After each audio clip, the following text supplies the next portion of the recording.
on se crée en novembre 2021. Et déjà, au 31 décembre 2021, on est plus de 15. En 3 mois. Non, novembre, décembre, 2 mois. En fait, on n'est jamais rassasié. Sauf que si on m'avait dit, en 18 mois, avoir un cabinet de 100 personnes, c'est hors du camp, ça n'existe pas. Donc là, faut imaginer que je suis sur mon vélo, je reviens chez moi, là, mon monde s'écroule en fait. Parce que là, officiellement, je n'ai rien. Tipple, mes 2 associés sont rentrés à Paris, j'ai pas de boulot, je dois payer mon loyer à la fin du mois, et j'ai quand même une ambition de carrière.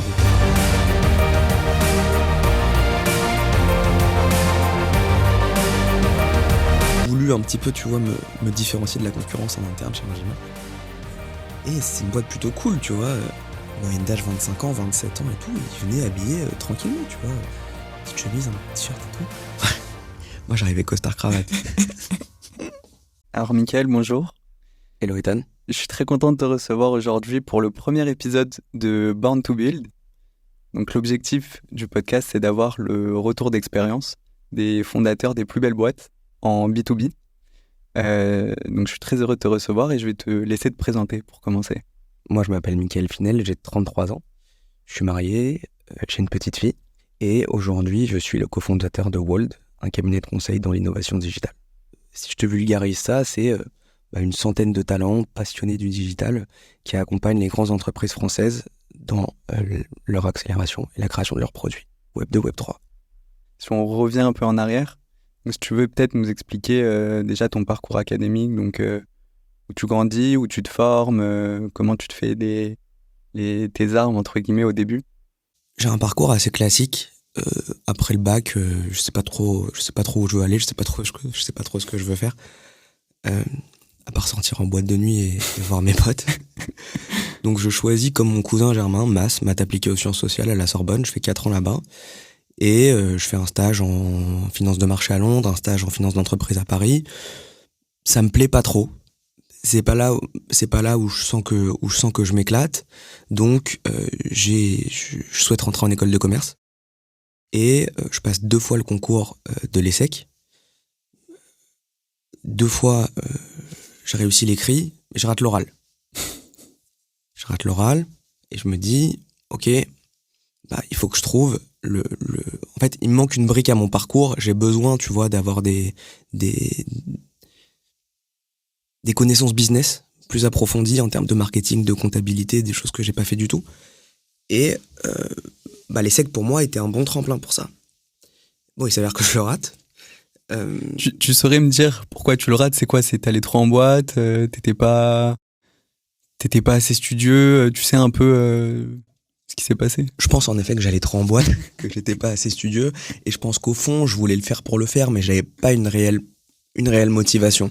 En fait, je savais pas ce que je voulais en faire derrière réellement.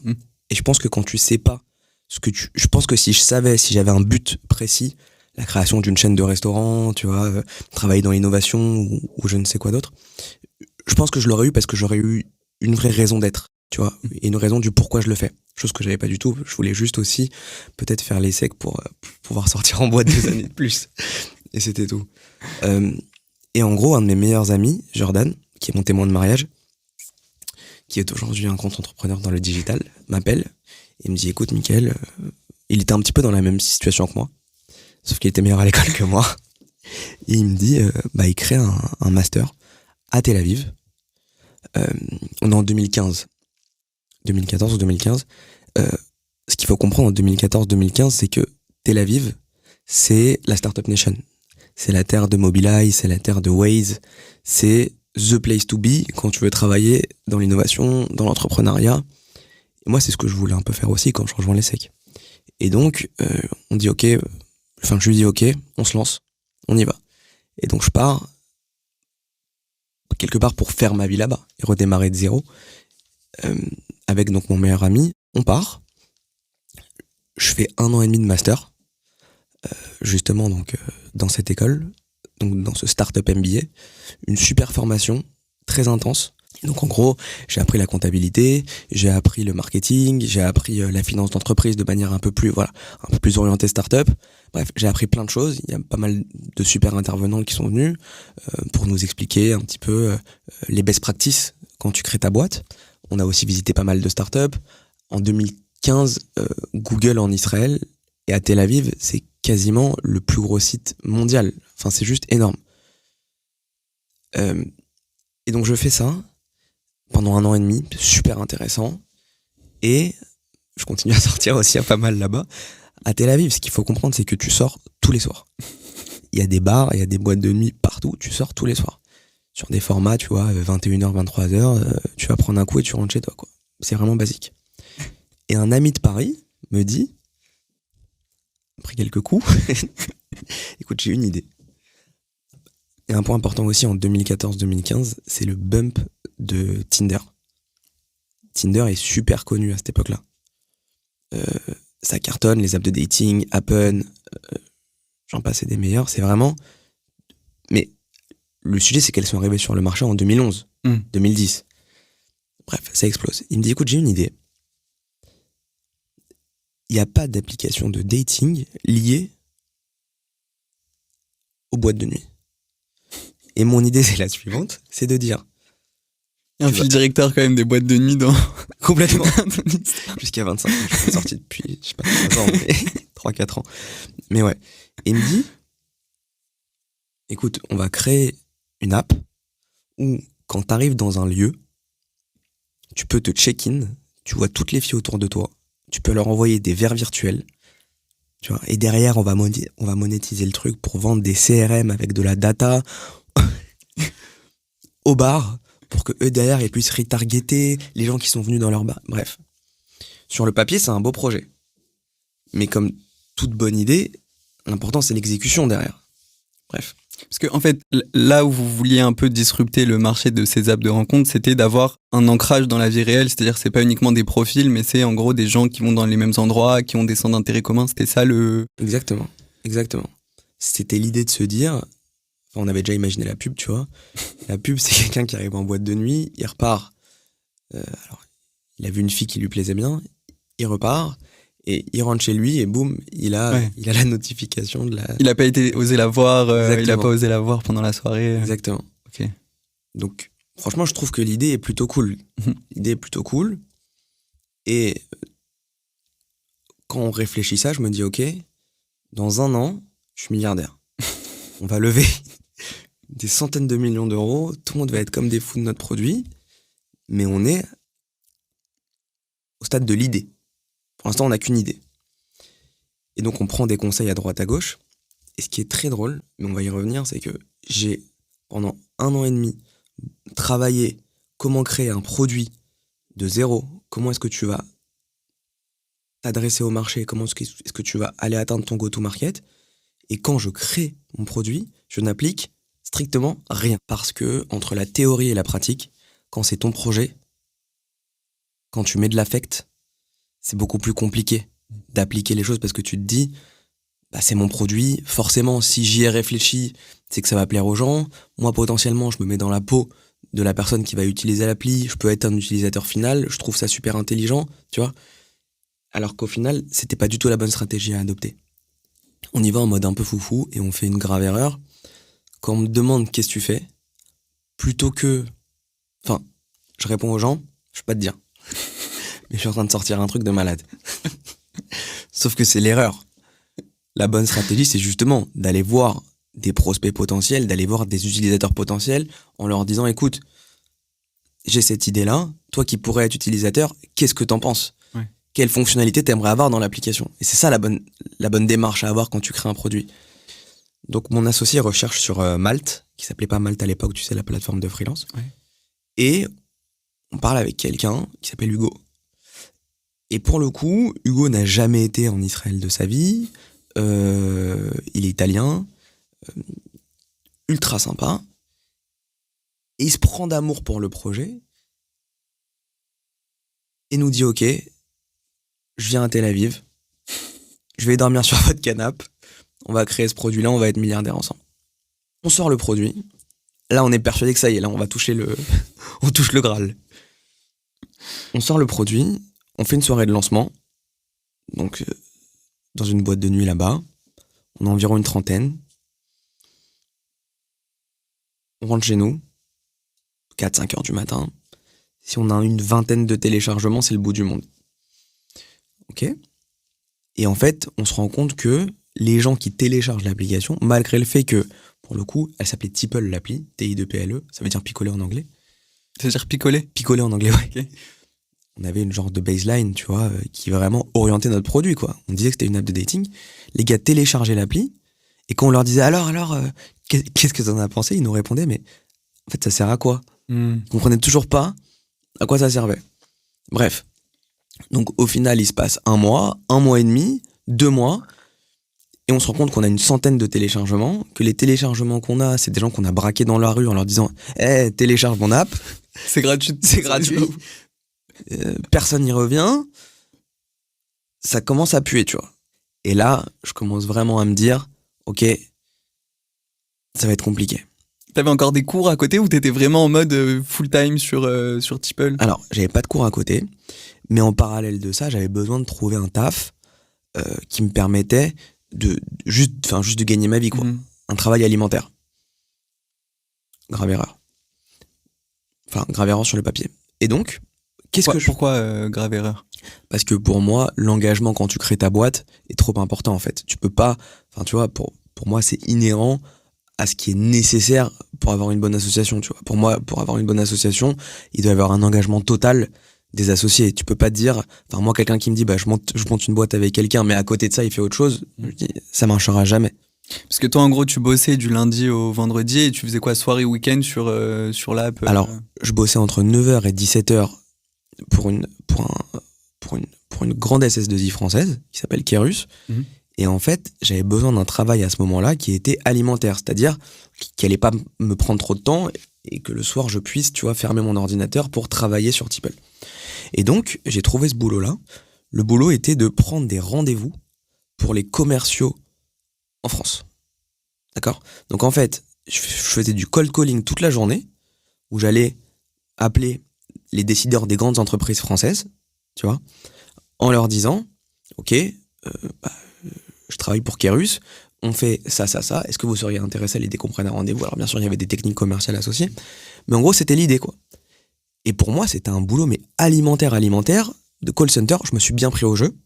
J'étais un des meilleurs, tu vois, je prenais le plus de rendez-vous. Mais pour moi, j'allais pas du tout faire ça de ma vie, quoi. C'était vraiment alimentaire, c'était juste pour payer mon loyer. Dans tous les cas, dans 6 mois, j'étais milliardaire. Donc, tu vois. Bref. Donc, au final, l'aventure Tipple s'arrête. Je suis pas milliardaire. Faut que je trouve un boulot. Ce qu'il faut comprendre, c'est que je suis à Tel Aviv. Je me vois rester là-bas, mais il faut que je mange. Enfin, il faut que je construise ma carrière, là. J'ai 27 ans quasiment. Ça y est, il faut y aller, quoi. On a rigolé, on a fait des projets, super. Maintenant, il faut construire sa carrière. Et donc, j'envoie mes CV. Et je commence à avoir pas mal de retours de France, avec des cabinets de conseil, tu vois, en audit, dans le digital, en FUSAC, qui commencent à me répondre. Et puis, en Israël, par contre, j'ai pas de retour. Pas forcément de retour. À part une fois, où un super cabinet M&A Tech me répond et me dit, écoutez, franchement, on est intéressé par votre profil, venez nous voir. Ce qu'il faut comprendre à ce moment-là, c'est que moi, dans ma tête, je joue ma vie, parce que si je réussis pas si je réussis pas cet entretien-là, j'ai plus grand-chose, tu vois. Donc il faut imaginer que j'ai 27 ans, je suis sur mon vélo électrique, parce qu'en Israël, tout le monde est en vélo électrique, je vais à mon entretien, et c'est l'entretien de ma vie, quoi. Si je veux rester là-bas, je dois réussir cet entretien. Et l'histoire est gigantesque parce que ça fait 3 ans que je roule en vélo électrique là-bas. Tout ce que je te dis est un véridique, je te promets. Ça fait 3 ans que je suis en Israël, ça fait 3 ans que je roule en vélo électrique et j'ai jamais eu un pépin. Je vais à cet entretien, je suis à 2 doigts de me faire renverser par un bus, donc je tourne, ok ? Je m'explose par terre, ok ? Ma chemise est déchirée, mon pantalon est déchiré, moi ça va, tu vois. Sauf que je suis plus présentable du tout, tu vois. Donc je dois rentrer chez moi. Ok. Je rentre chez moi, je mets une chemise propre, je prends une douche et j'y retourne. Et je sais à ce moment-là que j'ai 10-15 minutes de retard. Et je me dis, fine, tu vois, pas si grave. J'arrive à l'entretien et la secrétaire me dit, écoutez, on vous prendra pas à l'entretien. Et moi, naïvement, je dis, ouais, pas de problème, je comprends et tout. Bah, je suis disponible en fin de journée, je peux être disponible demain, vous me dites, quoi, je m'adapte. Ah, mais vous avez pas compris. On met fin au process. On met fin au process et quelque part, c'est normal. Bah oui, c'est un red flag de ouf. C'est plus qu'un red flag. Erwan, mon associé, dit toujours, on n'a qu'une chance de faire une bonne première impression. Et là, ma première impression, elle est dramatique. Ouais. C'est censé être un entretien important pour toi. Déjà, t'arrives avec 15 minutes de retard. Ouais. Tu vois? Donc, tu fais tellement mauvaise impression que pour remonter la pente, c'est super compliqué. Limite, ça aurait été mieux que t'arrives avec ta chemise déchirée et te dire désolé, j'ai eu un accident. Complètement. Mais bon, t'es dans le monde du private equity, tu vois, le conseil, t'as quand même des guidelines à respecter. Ouais, c'est corpo. C'est super corpo. T'as un savoir-être à avoir quoi qu'il arrive, tu vois. Donc forcément, tu travailles ta mèche avant d'y aller, quoi, c'est normal. Bref. Et donc là, faut imaginer que je suis sur mon vélo, je reviens chez moi, là, mon monde s'écroule, en fait. Parce que là, officiellement, il doit être midi, 13h, 14h, je n'ai rien. Tipple, mes 2 associés sont rentrés à Paris, j'ai pas de boulot, je dois payer mon loyer à la fin du mois, et j'ai quand même une ambition de carrière où je me dis, bah attends, j'ai quand même envie de faire quelque chose. Et c'est une période qui, je pense, pour moi, a été compliquée, ouais. Compliquée. Ces quelques mois de latence, tu vois, ont été très compliqués. Et je me rends compte qu'à Paris, j'ai de plus en plus de retours. Donc je me dis, ok, bah commence à répondre à ceux qui souhaitent te donner ta chance à Paris. Et donc, je me dis, ok, on va partir sur un nouveau cycle. Okay. Je vais rentrer à Paris. Par contre, pour mon ego perso, je me vois pas rentrer à Paris et être au chômage, quoi. Donc je me dis, le jour où je rentre à Paris, j'ai un boulot qui m'attend. Okay.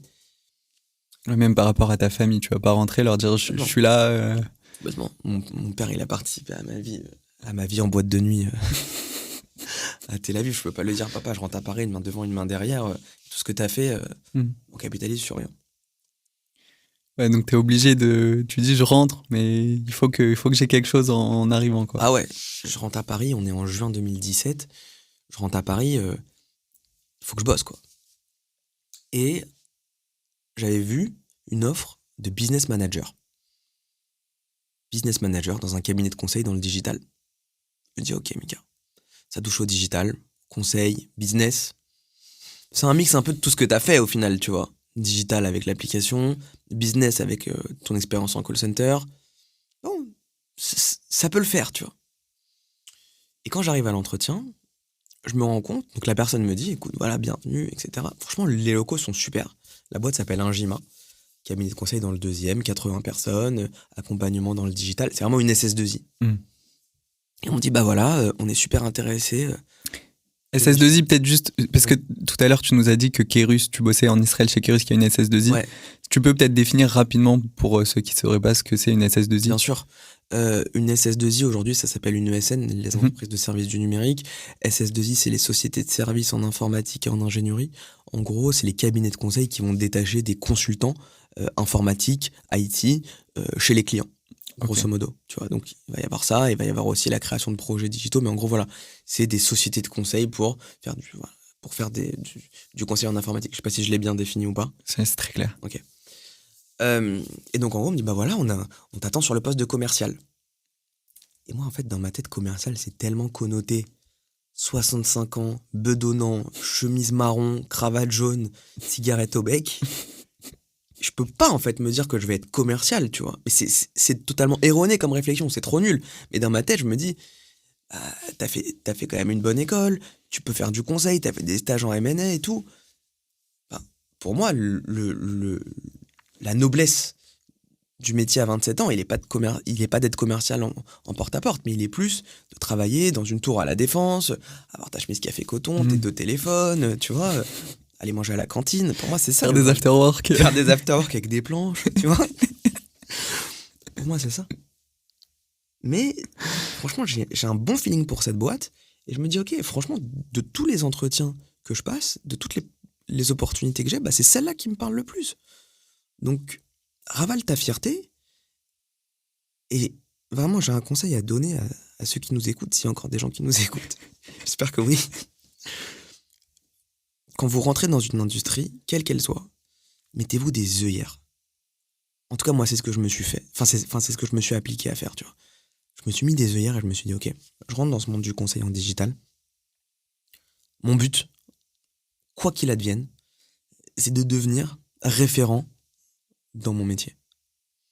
Donc, Ingima, ça va être un tremplin, ok, pour à terme devenir vraiment référent et potentiellement même créer mon entreprise. Enfin, en tout cas, voilà, je me mets des œillères, je regarde plus ce qui se passe à droite, plus ce qui se passe à gauche, et je vais être le meilleur dans ce que je fais.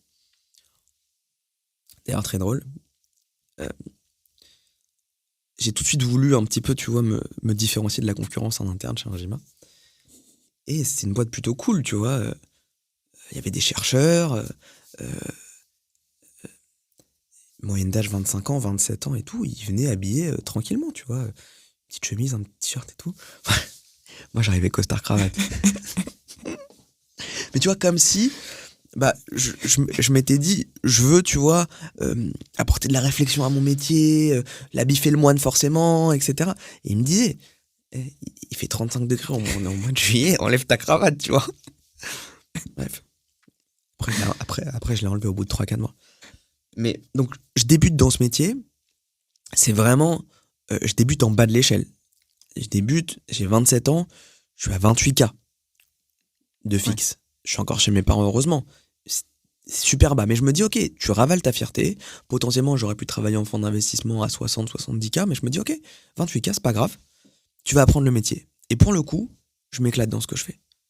Vraiment, je m'éclate dans ce que je fais. C'est quoi concrètement ton métier ?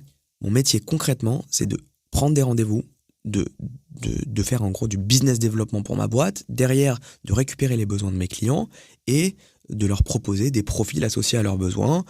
Alors, c'était très teinté IT, tu vois. Mmh. Donc, c'était beaucoup de profils de développeurs, travailler dans l'infra, etc. Dans le digital aussi un petit peu. Mais voilà, en gros, l'idée, c'est ça, c'est de proposer des ressources qui correspondent aux besoins de nos clients pour créer leur projet informatique. Donc, il y a une partie du métier que tu avais déjà fait chez Kerus, qui est le truc de passer des coups de fil et booker des rendez-vous, sauf que maintenant, c'est toi qui vas en rendez-vous et qui... Exactement. Et qui gère qui fait la gestion de projet. Exactement. Et c'est là que tu dis que l'histoire est belle, parce que je sais pas à ce moment-là que ce que j'ai fait pendant 1 an en cold calling à Tel Aviv, mais ça me sert énormément. Et d'ailleurs, ils sont impressionnés. Ils me disent, comment tu prends autant de rendez-vous ? Je reste 8 mois là-bas. Au bout de 3 mois, on était au mois de septembre, c'était le bilan annuel de tout le monde. Moi, gentiment, ils me font un bilan aussi, tu vois. Je veux une augmente. Quoi, au bout de 3 mois de... 3 mois, tu vois.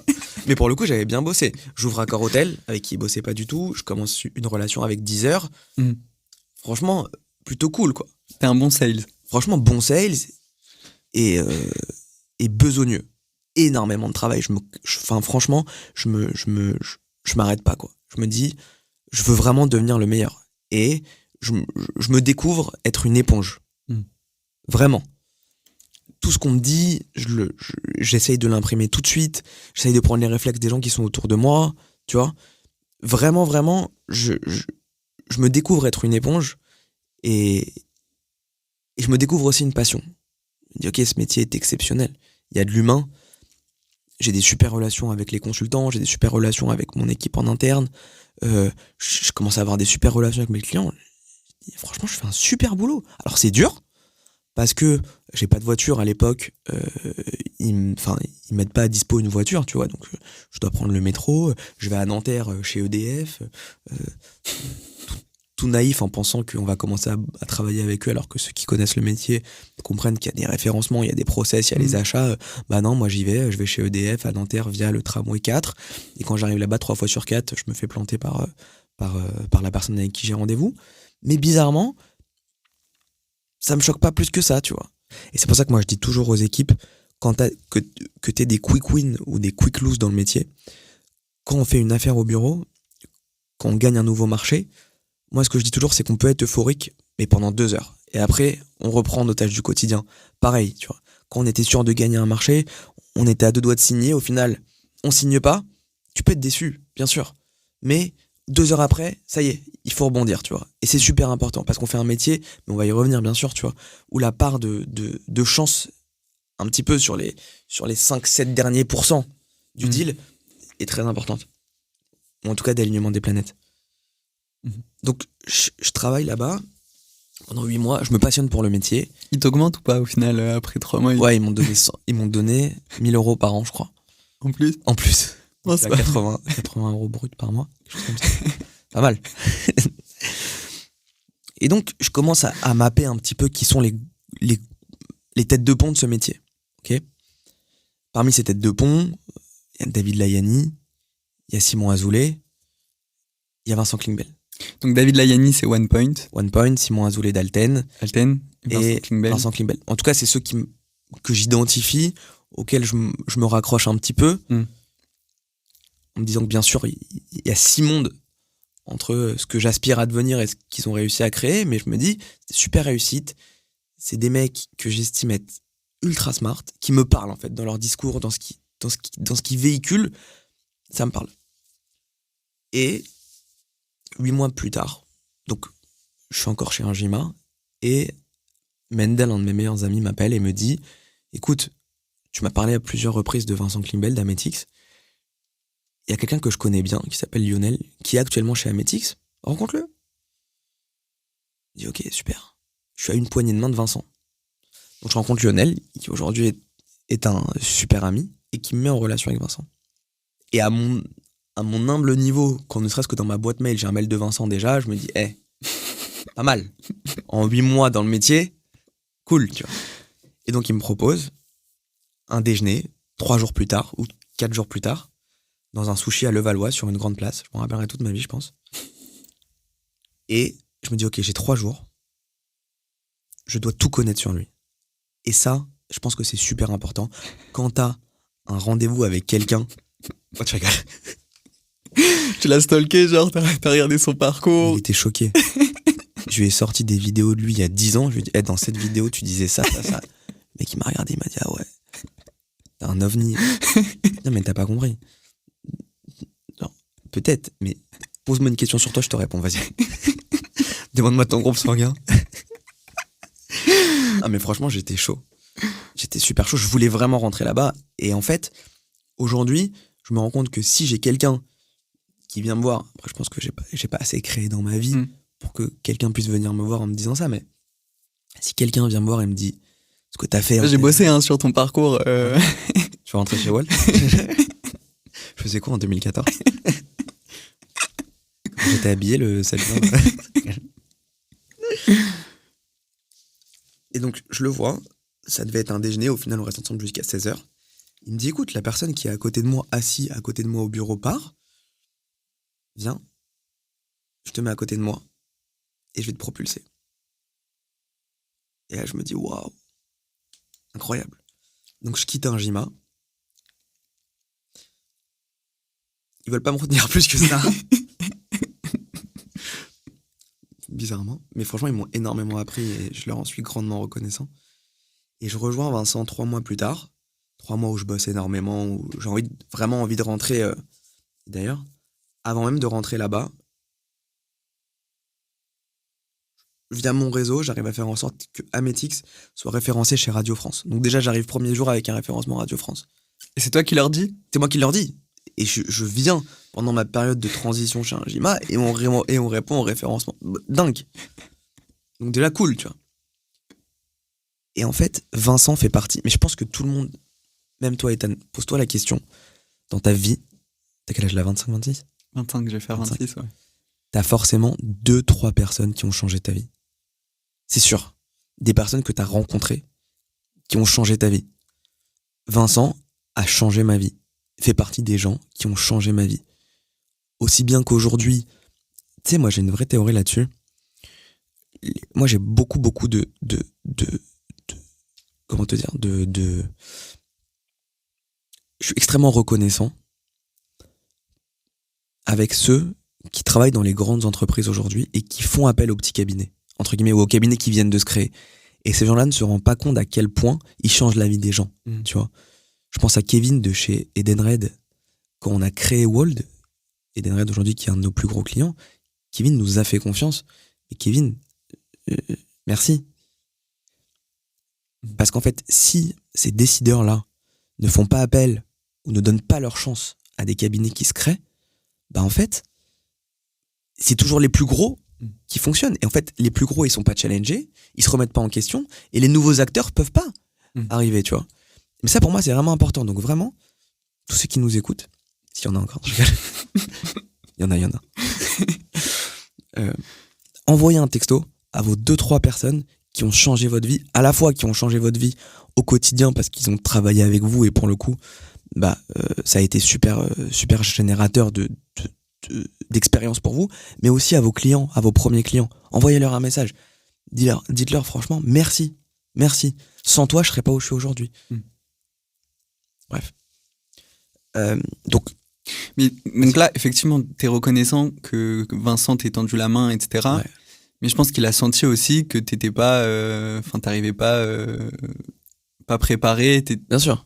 T'avais quand même une certaine hargne, une certaine faim, je pense. Bien sûr. Tu sais d'où ça vient, ça? Pourquoi est-ce que tu vas aller en costume au travail? Pourquoi est-ce que tu vas réviser toute la vie de Vincent avant de le rencontrer? Pourquoi est-ce que tu vas, je sais pas, travailler plus que les autres? C'est quoi? C'est que t'as envie de te prouver quelque chose? T'as envie de gagner de l'argent? C'est quoi ton moteur? Je pense que c'est une très bonne question. Et en fait, je pense que à ce moment-là, je me dis, t'as 27 ans, tu reviens à Paris, from scratch. Le métier que tu fais à 27, t'aurais pu le faire à 22. Mais je sais pas qu'en fait, j'aurais pas abordé mon métier de la même façon à 22 qu'à 27, parce qu'en effet, comme tu l'as dit, j'ai l'expérience Kairos, j'ai l'expérience de ma startup, etc. Mais en fait, je me dis, t'as trop perdu de temps, en fait. Donc, tu dois courir derrière le temps. Tu vois? Et je pense que c'est ça, vraiment, qui fait que, en fait, j'ai pas le temps. Et peut-être qu'à l'époque, un Gimad, je serais resté 3 ans sans me poser la question. Bah là, je reste 8 mois. Au grand désarroi de ma mère. Qui me dit, attends, j'en peux plus, en fait. Israël, tu reviens, là, 8 mois, encore tu changes. Ça y est. Bref. Tu vois? Donc, pour moi, c'est ça. C'est de se dire, t'as trop perdu de temps, là. T'as trop perdu de temps, il faut y aller. T'as pas le choix, en fait. Ah ouais, y a plus le choix. En étant assis à côté de Vincent, je découvre une manière de faire hors du commun. On m'a appris une nouvelle manière d'aborder le business qu'aujourd'hui, on a incorporé aussi chez Wold, parce que pour moi, c'est la meilleure manière de faire du business, tu vois. Mais je découvre une manière de faire hors du commun. Je découvre une manière une capacité de travail, une gentillesse, une bienveillance. Enfin, je pourrais te faire une éloge, une ode à Vincent, tu vois. Mais vraiment impressionnante. Et je me dis que, couplé à ça, ce que j'ai appris en termes de savoir-faire chez Injima, en termes de savoir-faire chez Kairos, en termes de savoir-faire, au final, je me crée une sauce qui fait que j'explose. De 0, en 2 ans, je crée une BU une business unit, d'environ 50 personnes. Je génère pas loin de 6 à 7 millions d'euros de chiffre d'affaires par mois, seul. J'explose. 2 ans se passent là-bas. On est en 2019. Vincent quitte le navire. Pour créer European Digital Group, on va s'en parler, mais Vincent quitte le navire. Et moi, Ametix, c'est Vincent. J'ai rejoint Ametix que pour Vincent. Donc, je pose ma démission. Je pose ma démission instantanément. Je dis, ok, je pars. Ils me retiennent. Ils me disent, écoute, Mickaël, Vincent part. On va créer une nouvelle direction générale. 4 personnes. Tu seras dedans. Pas mal. Je me dis, ok, intéressant. Donc j'accepte. Il y a un package qui va avec... Je gagne 10 fois ce que je gagnais chez Injima. Ouais. Là, on n'est plus en Ligue 1, là. Ça y est, j'ai été transféré à la Juve. Ouais. Non, là, pour le coup, j'ai une situation hors du commun. Et là, pour le coup, tu vois, j'ai pris de l'avance par rapport à mon âge. Parce que j'ai 29 ans, 30 ans. Je suis co-DG d'une boîte de 400 personnes. il y a des enjeux de marketing, des enjeux RH, des enjeux business. Il y a beaucoup de choses inhérentes à ça et super intéressantes où je me dis, c'est génial. On parlait de poignée de main tout à l'heure. Dans l'écosystème, je rencontre qui je veux. Les directeurs du numérique, des grands groupes, je les rencontre comme je veux. Et c'est d'autant plus compliqué que je dois manager des gens qui étaient chez Ametix 3, 4, 5 ans avant que j'y arrive. Ouais. Et c'est pour ça que, et pour moi, c'est un vrai sujet en France. Le management, c'est vu très souvent comme une récompense. Sauf que c'est des compétences. Le management, c'est des compétences. Il y a trop de soft skills, de hard skills à avoir quand tu manages. Et souvent, on va te dire, ok, t'es un super développeur, tu vas être manager ou tu vas être tech lead. T'es un super bizdev, tu vas manager. T'es un super RH, tu vas manager. Sauf que non, il y a d'autres variables d'ajustement en termes de salaire, en termes de ce que tu veux, pour valoriser les compétences autres que le management. Ouais. Tu vois, c'est vraiment important. C'est pas parce que ça fait 10 ans que t'es dans la boîte que forcément tu dois gravir tous les échelons. Exactement. Donc je sais pas si à ce moment-là j'ai les compétences. Ce que je sais, c'est que ça se passe super bien. J'ai tout pour moi. Que je peux rester 15 ans, 20 ans, 30 ans à ce salaire-là et je suis au chaud. Mais il me manque quelque chose. Il me manque quelque chose et il y a un point très important qui va faire que le marché du digital en France va prendre, pour moi, 30 ans en 1 à 2 ans, c'est le Covid. Le télétravail, et puis aussi, on se rend compte que, et je pense qu'on va s'en parler, en termes de besoins dans les entreprises, tout change aussi. Les besoins de nos clients ont changé du jour au lendemain.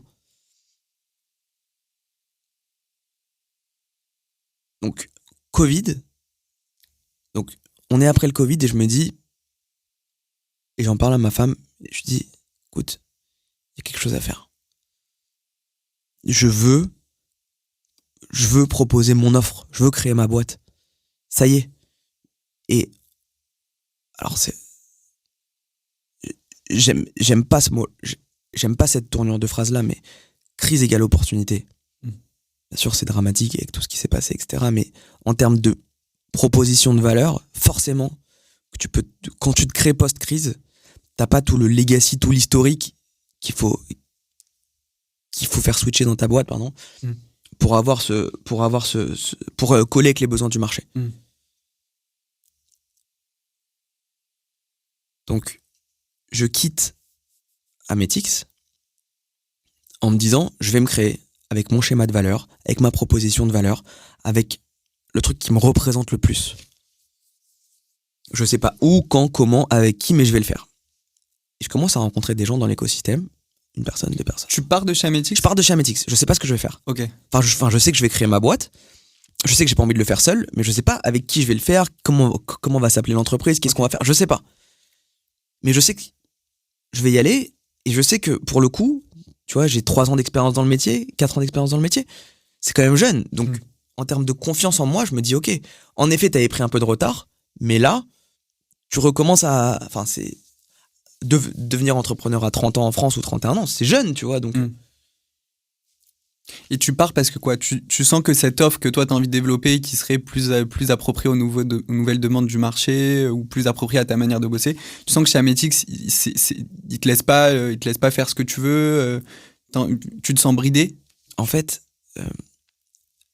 quand t'es dirigeant d'une boîte, et c'est très compliqué d'être dirigeant d'une boîte, moi j'ai beaucoup de respect pour les dirigeants de boîte, ce qui est très compliqué, c'est qu'en fait, tu dois gérer au quotidien des tensions contradictoires entre ce qu'on te demande de mettre en place et ce que tu penses vraiment être la bonne solution. Tu vois ce que je veux dire ?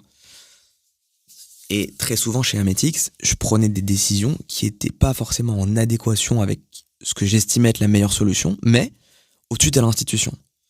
Et l'institution, on pourra jamais te le reprocher, quoi. C'est-à-dire que t'as fait ça, on pourra jamais te reprocher d'avoir pris cette décision. Bah en fait c'est ça, et puis aussi t'as des valeurs, t'as des manières de faire, t'as des process, t'as des gens, et puis tu peux pas arriver toi, ça fait 2 ans que t'es là en disant bah je vais tout changer.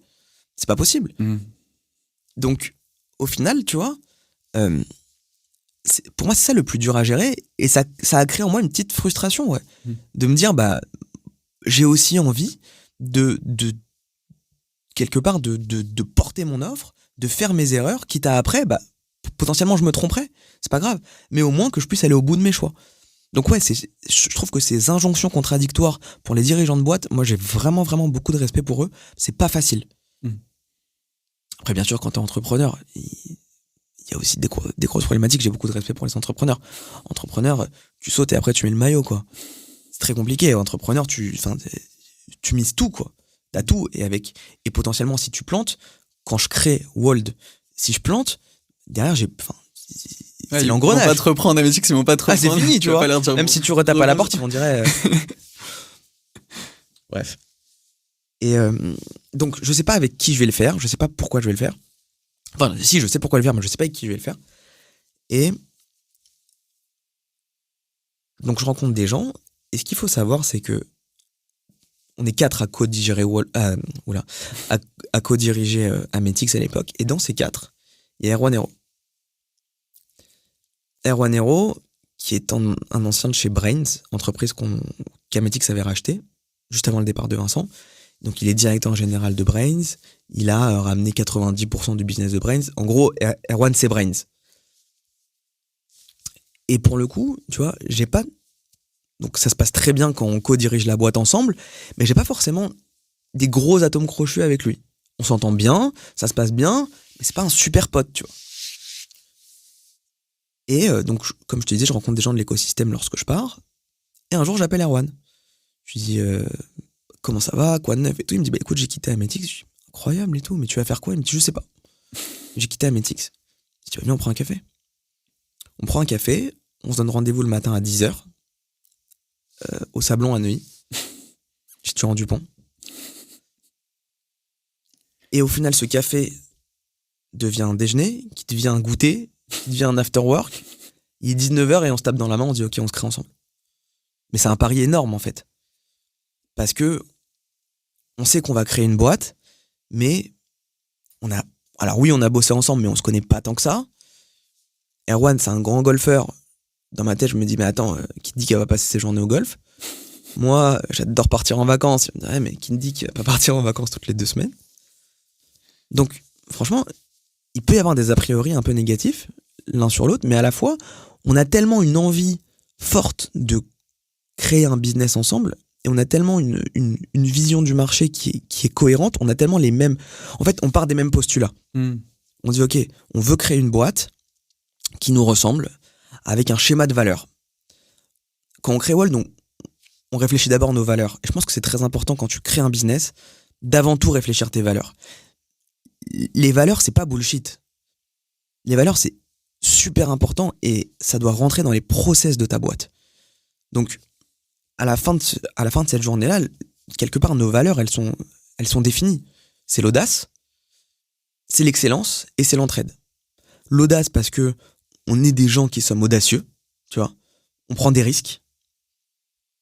Des risques mesurés, on n'est pas téméraire. Ça, vous en parlez concrètement à ce moment-là? Vous dites, ok, si on monte une boîte, ça serait quoi le positionnement? Vous dites, ok, audace, ok. Ouais. L'excellence parce que, et pour le coup, il m'a énormément appris là-dessus. Quand je parlais de gens qui ont changé ta vie, Erwan a profondément changé ma vie. Il fait partie, pour moi, c'est les 2-3 personnes qui ont changé ma vie. Je pense aussi beaucoup à Charlotte, qui est aujourd'hui notre DAF/génie. Charlotte est incroyable et une des personnes les plus incroyables que j'ai jamais rencontrées. Elle peut être DAF, elle peut organiser des événements, elle peut réfléchir à des solutions. Tu connais ce genre de personne? Oui, je vois. Qui n'a juste pas de prix. Couteau suisse. Et c'est même pas couteau suisse. Mais oui, je suis d'accord. Mais incroyable. Franchement, Charlotte, je pense à toi tous les jours. T'es exceptionnel. Merci pour tout et je sais que c'est réciproque. Et je sais qu'aussi c'est réciproque pour Erwan qui pense la même chose que moi. On pense à toi tous les jours et tu nous es d'une aide incommensurable. Donc, on crée Wold. Donc, je te disais. Tu me disais excellence. Donc, excellence. Erwan t'a appris là-dessus. Énormément. Le souci du détail, comme il va te dire, la précision. La perfection est dans le souci du détail. C'est vraiment ce qui va le définir. Et l'entraide, parce que je pense qu'on est des gens. Altruistes. Tu vois, on fait du business, on adore le business, mais on crée jamais de dommages collatéraux. Et on a envie de faire monter les gens avec nous et on a beaucoup de respect et beaucoup de bienveillance avec les gens avec qui on travaille. Donc voilà, c'est notre socle de valeurs qu'on va créer. Et puis, donc on se dit, on va créer cette boîte et le postulat qu'on fait, mais je pense que quelle que soit la création de ta boîte, c'est important de créer ce socle solide. Dans le choix de ton associé déjà, mais ça je m'y suis rendu compte après. Enfin, je m'en suis rendu compte après. Pour moi, quand tu t'associes, tu sais, il y en a qui vont te dire solopreneur ou associé. Moi, j'aurais pas pu être solopreneur, c'est sûr. J'ai besoin de ce ping-pong mental. Mais pour moi, il y a 3 choses primordiales à réfléchir. Et posez-vous la question dans votre choix de votre partenaire de travail. La première, c'est l'humilité. Quand t'es associé, il faut être la personne la plus humble. Parce que tu vas être challengé toute la journée, potentiellement challengé par rapport à des choses qui vont te rappeler à ton histoire. Tu vois. Donc, il faut vraiment avoir une capacité de remise en question très forte au niveau des 2 personnes. Et moi, ça m'arrive, je sais qu'Erwan, c'est le cas aussi, tu vois, d'accepter des choix pour le bien de l'association. C'est vraiment très important. La capacité de remise en question, elle est trop importante. Ça, tu le sais au moment où tu prends un café Erwan ou tu pas du tout. Dis ça plutôt, ok. En fait, c'est motus. Tu sais, t'as la boule noire. Il y a une chance sur 100 que ça marche. Il y a trop de. Pour moi, une association, c'est comme un couple. T'as 7 couples sur 10 qui pètent. Je pense que t'as même 9 associations sur 10 qui pètent. Et je sais pas que je rencontre l'associé de ma vie. Et je pense qu'Erwan et moi, je l'espère en tout cas, on est parti pour 30 ans ensemble parce que je ne peux que travailler avec lui. J'espère que c'est réciproque. Erwan. On lui demandera. Erwan, c'est réciproque. Donc je te disais, l'humilité très important. L'engagement. Je te le disais tout à l'heure. Tu montes pas une boîte avec quelqu'un qui a potentiellement un autre projet en side. C'est pas possible. Et la 3e chose, c'est la confiance, parce que tu vas toucher à des problématiques juridiques, fiscales, des comptes en banque, etc. C'est trop important d'avoir une entière confiance. Donc ça, c'est une chose. Donc vous vous mettez en place, vous vous dites, voilà, on sait à peu près comment on veut aller sur le marché, on sait à peu près, on a les grandes lignes de ce qu'on va monter, on a nos valeurs. Ouais. Vous dites, on fait quoi ? On fait 50-50 en termes de... On fait 50-50, on fait complètement 50-50. Et en termes de proposition de valeur, on veut créer un cabinet, et c'est ce qu'on est aujourd'hui. Wolt, c'est un cabinet de conseil. On fait de la tech sur mesure. Aujourd'hui, on est capable de proposer des solutions à nos clients en totale adéquation avec leurs besoins. C'est-à-dire que entre le portrait robot de la solution que vont nous demander nos clients et le résultat final, c'est quasiment ISO en fait. Donc, et dès le début, et ça passe par, et on va y venir, ça passe par, tu vois, le choix de ton code couleur. Aujourd'hui, Wolt, c'est du blanc, c'est du noir, c'est du doré. Ça casse avec les codes des cabinets de conseil. Pourquoi c'est quoi plutôt? C'est des couleurs plus flashy. Plus flashy, tu vois. Donc, t'as ça, t'as le choix. Il y a une approche un peu premium, c'est-à-dire vous voulez vous dire, c'est complètement premium. On est sur mesure, quitte à être, on est peut-être un peu plus cher. Vous voulez pas faire la guerre des prix, vous voulez pas faire ça, vous voulez arriver sur quelque chose de forte proposition de valeur, forte valeur ajoutée. Exactement. Haut de gamme. Haut de gamme, très haut de gamme. Okay. Et c'est le choix qu'on fait tout de suite. Avec notre choix de client, avec nos choix de clients, avec le choix de nos premiers talents. On va y venir, mais tout de suite, on veut un nivellement par le haut. Et c'est, je pense, ce qui fait, et encore une fois, je te le dis avec beaucoup d'humilité, ce qu'on a fait en 1 an et demi, on est quasiment 100 personnes en 1 an et demi. Je pense que ça a été jamais vu dans l'histoire du conseil. Mais, encore une fois, je le prends avec la plus grande des humilités, et je sais que tout peut s'arrêter à chaque instant. Donc, c'est un travail du quotidien. Mais quand tu veux créer, et on va y venir, tu vois, un business pérenne, rentable, et faire en 1 an et demi, comme on l'a fait, ce que tu peux potentiellement faire en 5-10 ans, ça te demande une réflexion en amont très très forte. Et nous, c'est ce qu'on a fait. On a réfléchi nos process, on a réfléchi notre ADN, on a réfléchi nos valeurs, on a benchmarké le marché, on a parlé avec nos potentiels clients, nos potentiels talents, et pour le coup, on est vraiment reparti de zéro. Il n'y a aucun client, aucun talent d'Ametix qui est arrivé chez Wolt par la suite. Là, c'est quoi selon toi la différence entre ce moment-là où vous réfléchissez, vous dites ok, on va monter la boîte, vous prenez un peu un pas de recul, et quand tu étais à Tel Aviv, que tu montais Tipple et que tu disais ok, on va monter un truc. C'est quoi la différence d'approche? C'est que tu connaissais déjà le marché, tu savais déjà à peu près ce qui pouvait marcher. Pour, m- pour moi, il y a deux choses déjà très différentes. L'application, c'est une app, c'est de la création de produits. Mm. Sur un marché qui est concurrentiel, oui, mais t'apportes quelque chose de nouveau sur le marché, donc qui peut potentiellement complètement foirer. Et là, t'arrives sur un marché ultra concurrentiel. Mm. Cabinet de conseil sur Paris, il y en a plein. Donc déjà, ton risque, il est modéré. Mais j'ai envie de te dire que c'est encore plus bâtard parce que tu peux vivoter avec Ouais, faire un 10-15 peu de CA, personnes, ouais. faire un peu de CA pendant 30 ans, tu vois. Ouais. C'est encore plus bâtard. Tandis que le produit, tu sais très vite, ça marche pas, Mm. t'itères et t'avances. Là, c'est vraiment un entre-deux particulier. C'est-à-dire, vous savez qu'en gros, vous pouvez faire une boîte sympa qui crache un peu d'argent chaque année, mais vous voulez vraiment aller vous dire, ok, on va créer une très grosse boîte. Enfin, d'ailleurs, vous l'avez fait, mais à ce moment-là, vous savez déjà que vous voulez aller très vite sur des très gros clients, des très gros contrats. Ouais. Et Exactement. En fait, quand on choisit nos partenaires de confiance à T0, quand on choisit nos process, quand on choisit nos bureaux, quand on choisit, enfin, tout ce qu'on choisit, c'est pour tout de suite scaler vite, scaler très vite. On aurait pu complètement se lancer avec, limite en télétravail, Erwan et moi, partir d'une feuille blanche, d'un fichier Excel, et puis on fait du business comme on peut le faire, du business de l'à peu près. Mais c'est pas du tout ce qu'on a envie de créer. Ouais. Tout de suite, on va aller chercher les clients les plus prestigieux de la place, les talents les plus prestigieux de la place, pour tout de suite avoir une offre qui sort de l'ordinaire. Et pour revenir à ce que tu disais, quand tu crées ta boîte, enfin, ce qui fait pour moi aujourd'hui, et encore une fois, je te le dis avec beaucoup d'humilité, la réussite de Wold, c'est comment est-ce qu'on a fait comment est-ce qu'on a fait démarrer la fusée. La fusée, si tu veux, enfin, tu sais, dans un vol, le plus compliqué, enfin, là où il y a le plus de turbulence, où il y a le plus de risques en tout cas, c'est le démarrage et l'atterrissage. Donc, quand tu lances pas ta fusée droite et que tu la lances tordue, c'est compliqué de la faire revenir après.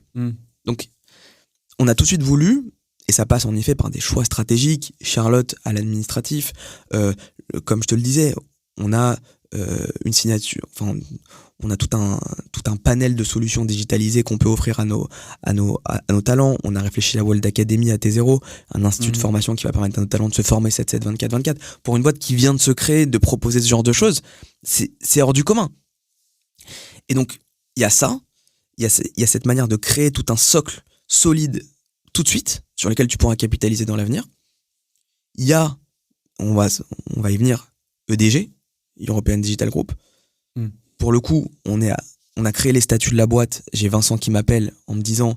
Tu peux juste peut-être préciser, c'est quoi EDG? C'est pour ceux qui connaîtraient pas ce que c'est EDG. EDG, European Digital Group, 2000 personnes créées par Vincent Klingbeil en 2020. Groupe créé par Vincent Klingbeil. Et en gros, ça va réunir des sociétés ultra spécialisées, ultra complémentaires dans l'accélération digitale.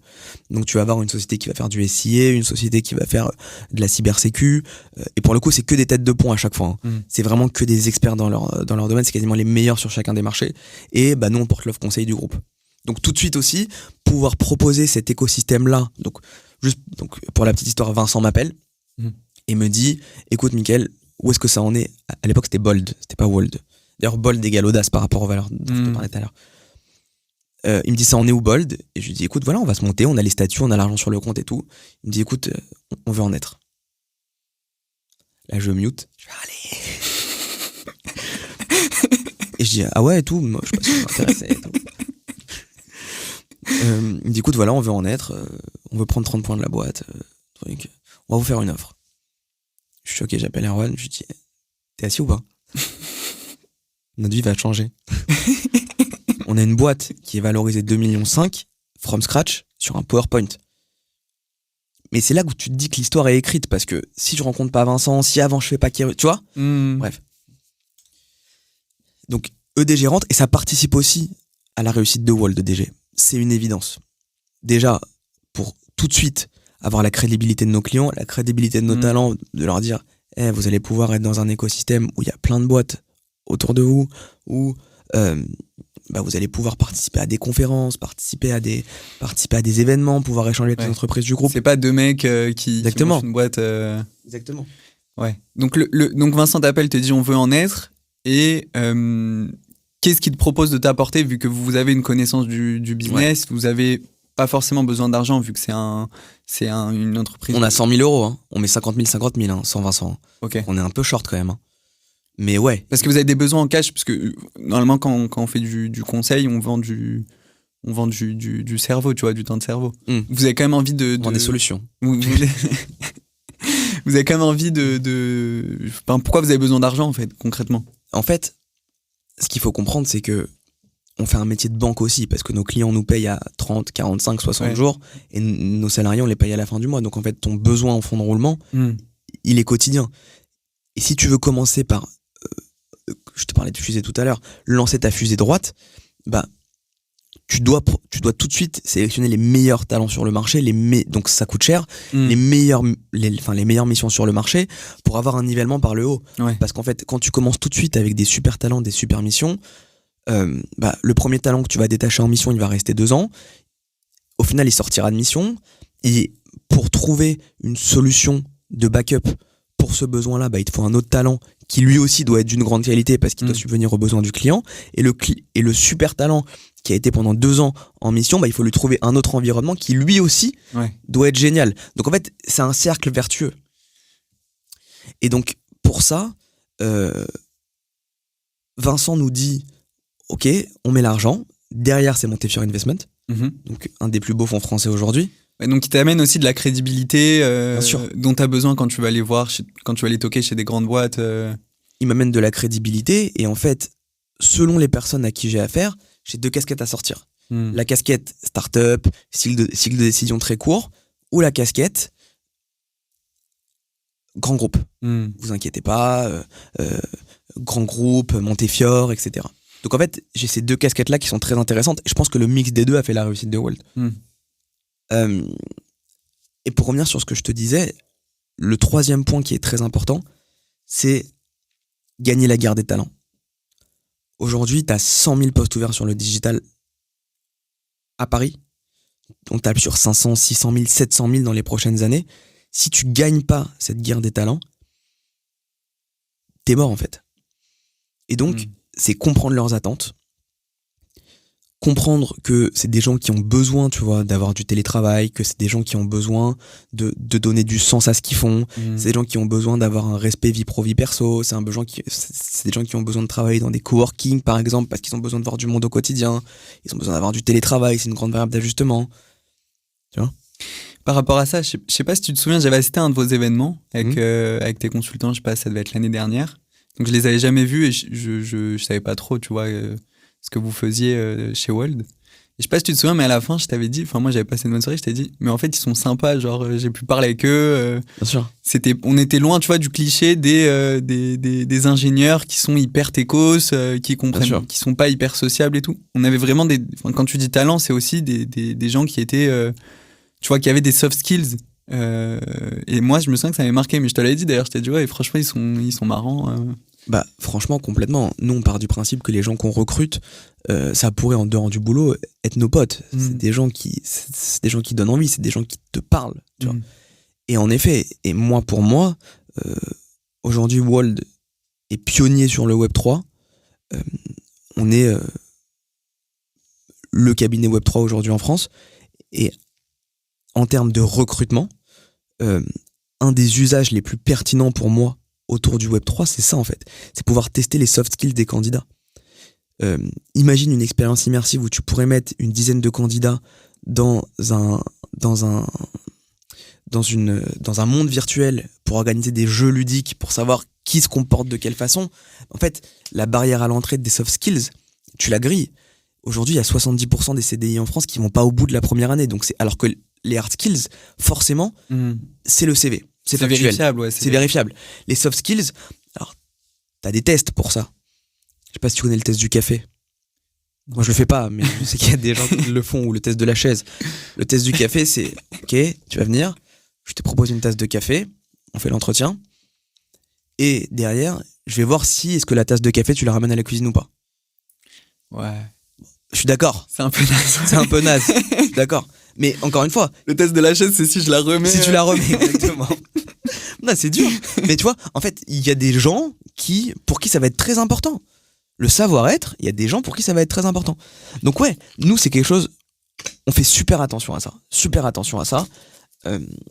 Au savoir-être, c'est trop important. Mais ça demande aussi, pour attirer ces meilleurs talents-là, ça demande aussi un écosystème propice. Donc, je te parlais de la World Academy.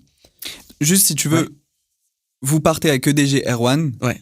Ça part tout de suite, très vite, très fort. Tout de suite. C'est-à-dire que vous avez peut-être déjà des clients en tête, vous avez déjà des anciens clients à vous qui vous disent « Ok, moi je te suis, il n'y a pas de problème ». Et ensuite, c'est-à-dire très vite, c'est... On repart de zéro parce qu'on veut vraiment créer une nouvelle histoire. Donc, il n'y a pas forcément ni de clients ni de talents qu'on reprend. Par contre, ouais, ça part tout de suite. Ça part tout de suite et tout de suite, on commence à avoir en client les grandes entreprises du luxe, les grandes entreprises, comme je te dis, de l'hôtellerie, du service, du retail, qui nous font confiance tout de suite. Là, on parle de quoi? De boîtes du CAC? CAC 40, c'est que des grosses boîtes avec qui on travaille. Okay. C'est des boîtes du CAC, c'est des gros clients tout de suite, c'est des gros projets, c'est des projets à très forte valeur ajoutée. Je me rappelle qu'une de nos premières missions, c'est le travail sur le tunnel d'achat d'une des plus grandes sociétés françaises dans les cosmétiques. On travaille vraiment sur la partie de checkout, donc vraiment avec une granularité très forte. Et tout de suite, on nous a fait confiance parce que tout de suite aussi, et ça, c'est aussi grâce à EDG, on a pu recruter les meilleurs talents de la place de Paris, alors même qu'on n'avait pas forcément les missions et inversement. Tu vois, donc c'est ce qui nous a aussi permis de gagner en crédibilité. Mais oui, tout de suite, ça part très vite, très fort. On se crée en novembre 2021. Et déjà, au 31 décembre 2021, on est plus de 15. En 3 mois? Non, novembre, décembre, 2 mois. En 2 mois, ouais. 2 mois. Okay. Sachant que le 20, tout le monde est en vacances. Je te parle du 20 décembre, on est déjà 15. Avec 4-5 clients actifs et des gros clients. Des perspectives d'avenir, enfin, par rapport à ce qu'on disait tout à l'heure, quelque part aussi, je peux me dire... Je pars à Hawaï, j'ai 15 consultants qui tournent, tu vois. Ouais. Mais ouais, c'est ça. Et puis... Donc là, on est en décembre 2021, vous êtes 15. Ouais. Donc vous revenez en janvier, vous avez les crocs, quoi, vous voulez... Bah, en fait, je pense que c'est ça qui nous rassemble avec Erwan, mais je pense que ça aura ses limites et il faut vraiment, en tout cas pour ma part, on fasse attention à ça. C'est qu'en fait, on n'est jamais... alors, est-ce que c'est lié au fait d'être un bon entrepreneur ou pas, je sais pas, mais en fait, on n'est jamais rassasié. Ouais. Sauf que si on m'avait dit, et encore une fois je le dis avec beaucoup d'humilité, en 18 mois avoir un cabinet de 100 personnes, c'est hors du coin, ça n'existe pas. Et pourtant là, hier soir j'ai eu Erwan au téléphone, comme tous les soirs, on se dit putain, on aurait pu faire mieux sur ça, tu vois. Donc ouais, ça part très vite tout de suite. Et en termes aussi de process, tu sais, quand tu crées ta boîte de conseil, tu peux passer par des intermédiaires qui, eux, vont avoir la relation avec le client final. Bah non, nous, tout de suite, on a voulu travailler. Et encore une fois, c'est des boîtes. Quand je te parle d'acteurs majeurs dans le domaine de l'énergie, il y en a 3-4. Hein. Ouais. Avec un logo vert. Je rigole. C'est des entreprises, des pionniers de l'industrie française. Et ces entreprises-là, elles font pas confiance normalement à des petits cabinets, surtout qui ont 3 mois. Mais c'est un tout. Et c'est pour ça que j'en revenais aussi à la chance. Je pense qu'aussi, c'est évident. T'as une petite partie de chance. Ouais. Tu sais que j'avais lu une stat, il faut que je la retrouve, mais au moment où tu t'es lancé, donc en 2019, ouais. Donc j'avais lu une étude qui répertoriait, tu vois, genre plus de 2000 ESN. Ouais. Enfin, 2000 cabinets de conseil en innovation digitale. Donc au moment où tu te lances. Ouais.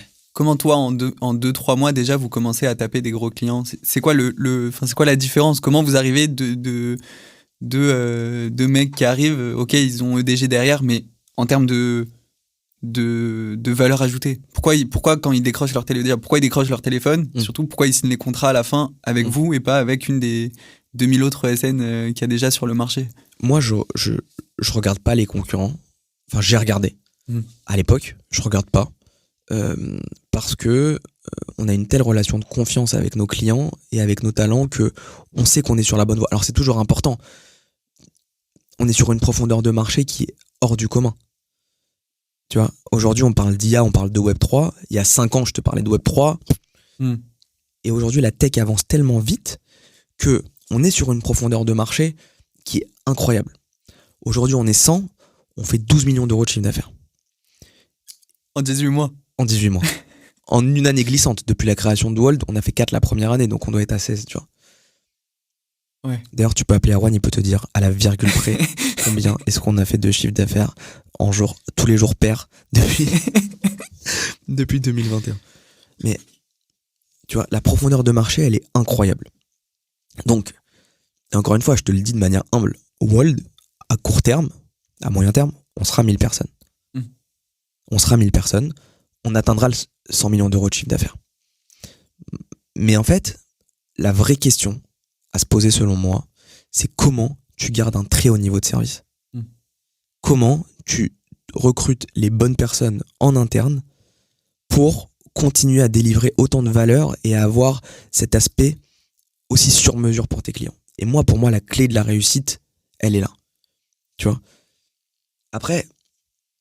C'est un des inconvénients des sociétés de services, c'est que tu dois scaler des hommes. Ouais. Tu vois, c'est pas t'as un site, enfin c'est pas t'as un produit, tu dois scaler des humains, quoi. Complètement. Après, comme je te le disais, la fusée, elle est en route. Elle vole droite. Maintenant, c'est du pilotage. J'aimerais piloter plus, être moins opérationnel, dormir un peu moins. Un peu plus, pardon. Mais, ouais, t'as 100% raison. On fait un métier de people. Donc, il faut savoir les gérer. T'as un gros turnover. Faut s'adapter aux besoins sur le marché. Aujourd'hui, donc on est pionnier sur le Web3.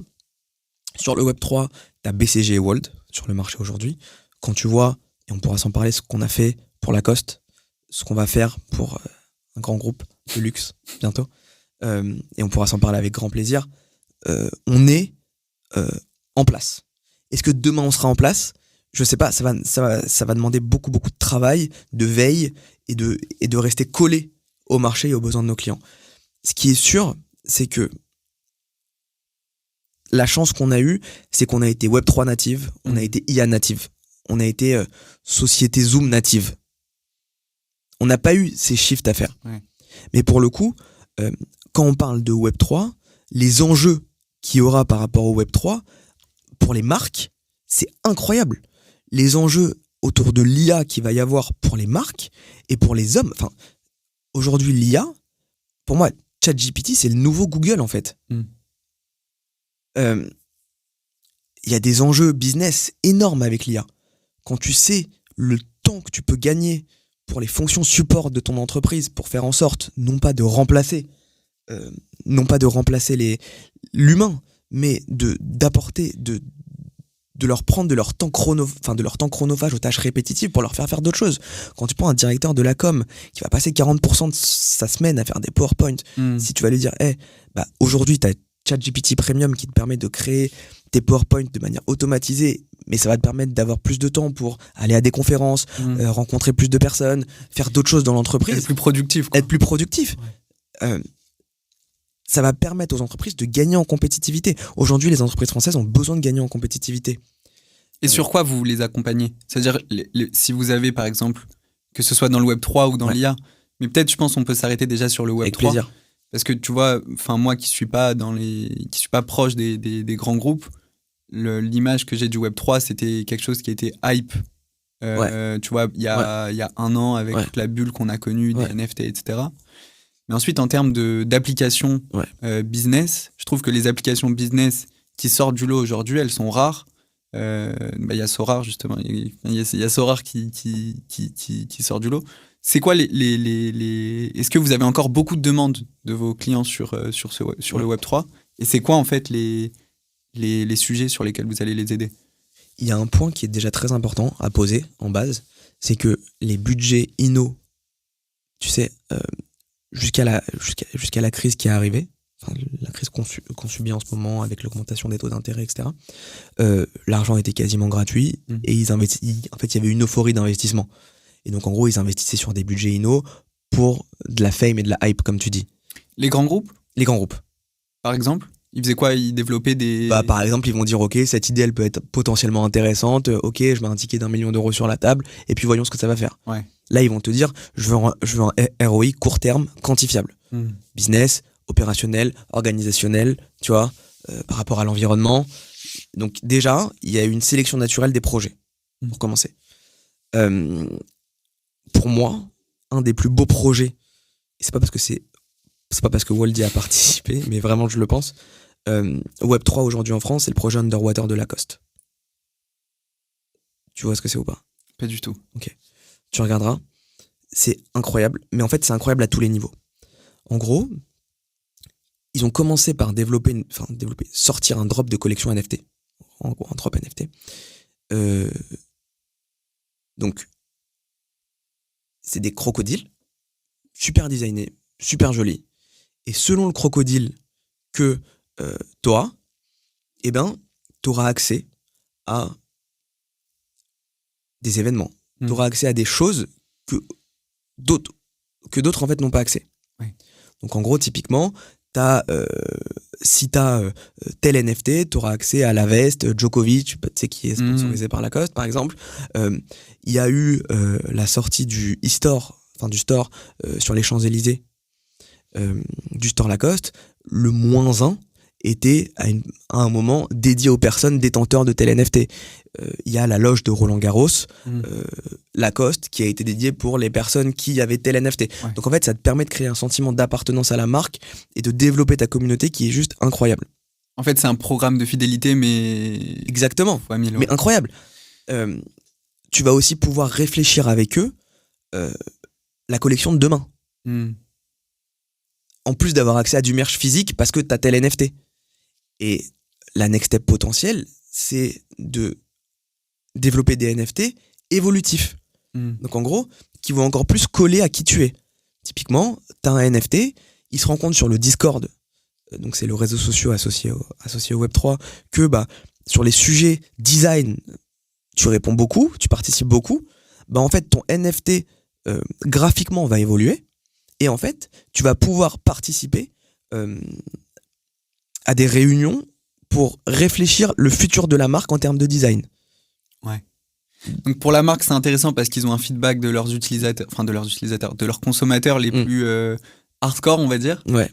Et pour les consommateurs, en fait, ils sont encore plus proches de la marque qu'ils aiment. Exactement. Exactement, en fait. Et en fait, c'est un vrai win-win. Ouais. Alors, on n'est pas dans le NFT spéculatif. Non, on n'est pas dans le scam. Ouais, non, on n'est pas dans le scam. Tu vois, mais il y en a peu des projets comme ça. Mais c'est très important en fait, les entreprises qui s'y mettent pas maintenant vont avoir un retard incroyable. On l'a vu là avec la crise, notamment dans le retail, ceux qui n'avaient pas fait leur digitalisation avant le Covid, qui n'avaient pas réfléchi à l'aspect digital in-store, click and collect, etc. Elles ont tiré la langue pendant le Covid. Il y en a plein qui sont même mortes. Et des grosses entreprises françaises. Donc moi, j'alerte un peu là-dessus. Il y a le DPP, le Digital Product Passport, qui va sortir, qui va être une obligation légale à compter de 2026 ou 2027. En fait, demain, tu construis, enfin, t'es producteur de vêtements, t'as ta marque. Tu vas devoir associer à chacun de tes produits un DPP, un Digital Product Passport, qui va devoir définir sur la blockchain. Donc, tu pourras pas mentir. Qui a créé ton produit, quelles ont été les matières de ton produit, qui l'a fait, si c'est une seconde main potentiellement, qui l'a détenu avant, combien de fois il a été lavé, je sais pas. Mais en fait, tu auras un passeport digital associé à ton produit. Et ça va être une obligation légale. Dans le monde. Enfin, en Europe. Ouais. Ok, c'est ouf. C'est ouf. Donc en fait, si t'es pas... Et pour moi, vraiment, Wald, on a un rôle là-dessus. On a un rôle, c'est entre autres la raison pour laquelle on a fait le club Metaverse. T'es venu ? Ouais, je suis venu, j'ai eu la chance On a eu la chance de t'avoir, surtout. Non, tu vois, et c'est pour évangéliser à ça. C'est très important d'acculturer. D'ailleurs, Benjamin Blamoutier de Lacoste est venu. C'est important d'expliquer aux gens qu'on est sur une nouvelle ère, on est sur une nouvelle civilisation. L'IA, c'est une nouvelle civilisation. Le Web3, c'est une nouvelle civilisation. Et si les entreprises, parce que notre boulot c'est d'accompagner les entreprises, ne comprennent pas ça, en fait, il y a des nouveaux acteurs qui vont arriver sur le marché, qui n'auront pas, comme je te l'ai dit tout à l'heure, tout le legacy, et qui vont être Web3 native, IA native, ils sont morts. Lacoste, aujourd'hui, je dis pas ça parce que c'est nos clients, ils ont pris le pli tout de suite. Et ils sauront, tu vois, ils sauront avoir les bons réflexes pour coller avec les besoins du marché, coller en termes de juridiction et coller aussi en termes de compétitivité. Quand tu sais ce qui se passe en Chine, si la France se bouge pas, on est mort. Autre exemple sur l'IA, tu me disais ce qu'on fait pour les entreprises. En termes de compétitivité pour l'IA, on travaille avec des e-commerçants et avant la création de chaque collection, ils ont besoin de rentrer sur le site internet des fiches produits. Aujourd'hui, entre le moment où tu as ta collection produit, tu vas devoir prendre les photos, tu vas devoir photoshopper un petit peu la photo, tu vas devoir rédiger des fiches produits, tu vas devoir les insérer dans ton système. Il y a une release qui va être faite sur le site. C'est un mois, grosso modo, 1 mois et demi. Si aujourd'hui je te dis, les photos, elles sont prises indirectement et travaillées par Midjourney. Les fiches produits, pas compliqué, tu vois. Il n'y a pas forcément besoin d'être super réfléchi pour créer une fiche produit, c'est quand même binaire. C'est pas de la poésie, ouais. C'est pas de la poésie. Elle est faite par une IA. Et derrière, plutôt que d'avoir une 500aine de prestataires pigistes qui vont te rédiger tes fiches produits, tu vas juste en prendre une dizaine qui vont te checker s'il n'y a pas de faute d'orthographe, etc. T'as pas besoin d'envoyer le produit parce que tout est fait par Midjourney ou par une IA aussi. T'imagines, en termes de compétitivité, en termes de gain de productivité, t'as gagné. Aujourd'hui, pour gagner un marché et pour réussir dans son marché, soit tu gagnes, soit t'as des gains de productivité, soit t'es sur un marché qui est ultra florissant. Et en pleine explosion. Le marché de la mode en France, il y a des milliards de concurrents, tu vois. Ouais. Donc, pour moi, ça, c'est des vrais enjeux. Et c'est pas faire du Web3 pour faire du Web3 ou faire de l'IA pour faire de l'IA. C'est des cas d'usage concrets sur lesquels on accompagne nos entreprises aujourd'hui. Et par rapport à ce qu'on disait tout à l'heure, c'est une fierté de se dire, grâce à nous, ils ont gagné 2 points de compétitivité là-dessus. Grâce à nous, le service RH, il a peut-être moins besoin de faire ça. Enfin, il a besoin de moins faire de tâches chronophages, mais il peut s'atteler à d'autres choses. Voilà. C'est hyper clair. Et donc là, tu me parlais des next steps. Donc aujourd'hui, vous êtes 100. Ouais. Tu m'as dit vous faites 10 millions d'euros de CA annuel 12. 12 millions, pardon. En tout cas, on a un forecast à 12 sur 2023. Ok. Et c'est quoi la suite ? Comme je te le disais, c'est croître, garder un très haut niveau de service, côté talent, côté client. Et après, je pense que si tu veux atteindre tes objectifs, et surtout avec l'accompagnement de notre actionnaire Montefiore, tu réfléchis à de la croissance externe. C'est pas forcément quelque chose qu'on réfléchit aujourd'hui. Pour moi, c'est très particulier la croissance externe. C'est encore un autre métier. Les questions qu'on doit se poser avant de faire de la croissance externe, c'est est-ce qu'on n'est pas capable, est-ce qu'il y a quelque chose au sein de l'entreprise qu'on n'est pas capable de réaliser à court terme ? Il y a un besoin marché très concret, on n'a pas les compétences, on n'a pas les skills. Comment est-ce qu'on peut faire pour avancer là-dessus ? Ok ? On peut pas le faire. Il faut s'adosser à quelqu'un d'autre. Donc ça peut être une raison pour laquelle on va faire un rachat.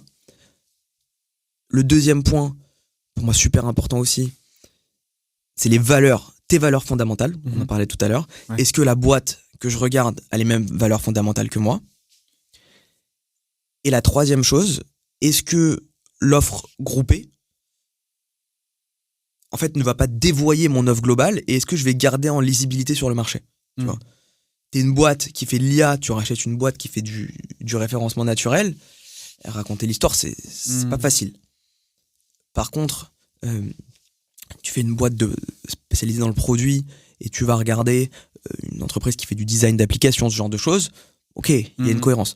Donc voilà, il faut toujours garder cette cohérence. Nous, on pourrait le regarder à terme, mais le plus important, c'est de garder nos valeurs, de garder notre positionnement. Et on a déjà réfléchi avec Erwan la stratégie à 5-6 ans. Comment est-ce qu'on peut monter à 500, 600 personnes en organique ? Ça, le scale, on l'a, en gardant ce haut niveau d'intervention. Après, les opportunités de marché, on les regardera toujours. Ok. Voilà. Et peut-être juste une dernière question, même pour la régie, c'est la dernière question. Tout à l'heure, tu m'as dit que tu étais besogneux quand tu as commencé ce métier. Ouais. Donc c'était quoi, il y a 7 ans ? Un peu moins ? Un peu moins, ouais. 2017. 6 ans. Ouais, 6 ans. 6 ans. Tout à l'heure, tu me disais que tu aimerais être moins opérationnel. Tu bosses encore beaucoup? Ouais, énormément. Au grand désarroi de ma femme et même de moi-même en fait. À ton grand désarroi. À mon grand désarroi. Mais après voilà, je pense que... Tu peux définir déjà travailler beaucoup? C'est quoi par exemple une journée type avec Mickaël Finet? Alors j'ai des très très grosses amplitudes horaires. J'ai pas de journée type et moi j'ai beaucoup de respect pour ceux qui te disent à 10h je prends mon thé matcha, à 14h j'ai rendez-vous avec la compta et tout. Moi j'ai pas du tout à faire ça. Et en plus de ça on prône l'agilité dans la boîte, donc si t'es pas agile, si t'as pas un emploi du temps qui est agile, ta boîte elle peut pas être agile. Donc il y a ça. Coupure digitale du vendredi 18h 20h au samedi soir voire au dimanche matin, et ça c'est trop nécessaire. J'ai besoin de profiter de ma femme, de ma fille, de mes amis, de ma famille, ça c'est trop important. Et pour le coup une journée chez Wold, ça va être en fait on a compris les attentes aussi de nos salariés. Quelqu'un qui a besoin d'aller chez le médecin à 16h, il peut le faire, il n'y a aucun problème. Et même on l'envisage à le faire, enfin on l'engage à le faire. Quelqu'un qui va aller prendre un cours de yoga à 14h, vas-y avec plaisir. D'ailleurs, prendre un thé matcha, ouais. Prendre un thé matcha, je t'invite à venir dans notre coworking qui est incroyable. Voilà. Après, je pense que oui, il faut être, en tout cas nous, ouais, on essaye d'être les plus agiles possible dans notre choix dans notre agenda du quotidien. Mais il y a juste certaines choses qu'on a implémentées de l'agilité pour donner quand même un cadre. C'est que tous les matins à 9h15, et ça je le conseille à tout le monde, tous les entrepreneurs, quelle que soit votre industrie, quel que soit ce que vous faites un daily meeting. C'est 15 minutes, 9h15, 9h30, mais même si demain t'as un restaurant, tu vois, de 9h15 à 9h30, ça dure 15 minutes, c'est comment ça s'est passé la veille, quels sont les axes d'amélioration, sur quoi est-ce qu'on peut aider, qui peut aider quoi, enfin qui peut aider chacun, et puis quelle va être la roadmap de la journée. Ok, on se tape dans la main, il est 9h30 et on est parti, rendez-vous le lendemain. Ouais. Ça c'est juste un petit hack, si tu veux, en termes d'organisation interne, c'est bien parce que ça va processer ta journée et puis ça fait en sorte que les gens se pointent pas non plus à 10h30 et tout, donc c'est important. Et autre point très important aussi, toutes les 2 semaines, on va faire des rétros, des rétrospectives. Souvent c'est en format déjeuner, on utilise Métro Rétro. Je vous invite tous à regarder ce que c'est un logiciel qui est vraiment top. Et en gros, pareil. Et là pour le coup, holacratie, tout le monde est au même niveau, tu vois. Et on va se faire, donc en gros, sur les 2 semaines qui viennent de se dérouler, quels sont les points qui ont été, donc les victoires, les axes d'amélioration. Et qu'est-ce qu'on peut mettre en place pour faire en sorte de limiter ces axes d'amélioration-là, tu vois, et faire en sorte de donner des réponses à ces axes d'amélioration. Et ça, on le fait toutes les 2 semaines et franchement, c'est génial. Donc, pour revenir à ta question, je travaille 18 heures par jour. Je souhaiterais prendre un peu plus de temps pour moi, peut-être aller plus courir avec toi. Tu m'as dit tout à l'heure que tu courais. J'aimerais bien aller courir avec toi. Et voilà. Et donc, ouais, pas de hack, mais peut-être avec le temps, comme je te le dis, voilà, la fusée est en route, et avec le temps, essayer justement de trouver ces moments pour prendre un petit peu plus de temps pour moi. Écoute, ce sera le mot de la fin. Merci beaucoup d'avoir été avec moi pour ce premier épisode. Merci à toi. Je suis super satisfait. Moi aussi. Merci. J'espère que les gens auront apprécié. J'espère qu'il y a encore du monde. J'espère qu'il y a encore du monde qui nous écoute. Et bonne chance pour la suite de Wold. Merci beaucoup. Et j'espère te recevoir pour un épisode 2 quand vous aurez atteint les 100 millions de CA.